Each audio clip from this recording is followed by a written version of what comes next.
আপনাদের সকলকে আসসালামু আলাইকুম। আপনারা সবাই কেমন আছেন?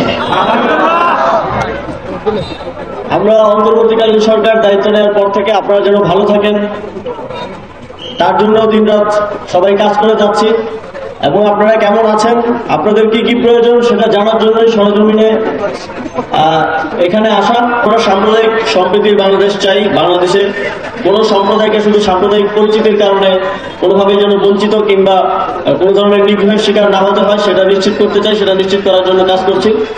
তবে বাংলাদেশের সার্বভৌমত্ব স্বাধীনতার উপর কোনো প্রকার হস্তক্ষেপ, কোনো প্রকার আঘাত আসে এবং রাষ্ট্রের প্রতি অবমাননা হয়, রাষ্ট্রদ্রোহের মতো ঘটনা ঘটলে সেক্ষেত্রে সরকার অবশ্যই কঠোর ব্যবস্থা নেবে এবং সেক্ষেত্রে একটা গ্রেফতারের ঘটনাকে কেন্দ্র করে এখন অস্থিতিশীল পরিস্থিতি তৈরির চেষ্টা করা হচ্ছে।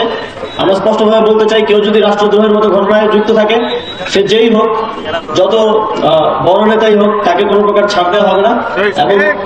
এবং এক্ষেত্রে এটা সম্প্রদায় বিবেচনায় নয়, এটা রাষ্ট্রের বিবেচনায়, রাষ্ট্রের নিরাপত্তা বিবেচনায় আইন শৃঙ্খলা বাহিনী এই ব্যবস্থা গ্রহণ করবে সামনে দিকে। আমরা বিকল্প ব্যবস্থা যতক্ষণ পর্যন্ত তৈরি না হয় ততক্ষণ পর্যন্ত আপনারা জানেন অনেকগুলো নাগরিক সেবা দেওয়ার প্রয়োজন হয়, সেই জন্য এই কাঠামোগুলো এখনো রয়েছে। আমরা অতি দ্রুত এই বিকল্প ব্যবস্থা তৈরির মাধ্যমে ইউনিয়ন পরিষদগুলোর ব্যাপারেও সিদ্ধান্ত গ্রহণ করব।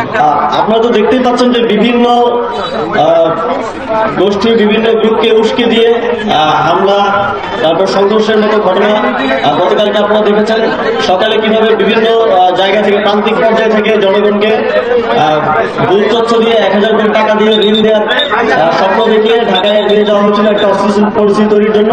কিন্তু আমাদের আইন শৃঙ্খলা বাহিনী এবং সর্বোপরি ছাত্রদের অংশগ্রহণের মাধ্যমে সেই পরিকল্পনাকে নস্যাৎ করা হয়েছে এবং এই ধরনের আর কোনো ষড়যন্ত্র কিংবা পরিকল্পনা করা হলে সে বিষয়ে যথাযথ ব্যবস্থা নেওয়া হবে। আপনারা জানেন গতকাল যারা এটা সংগঠিত করার চেষ্টা করেছিল সেই অহিংস গণঅভ্যুত্থান বাংলাদেশের যে আহ্বায়ক, তাকেও গ্রেফতার করে জিজ্ঞাসাবাদ করা হচ্ছে।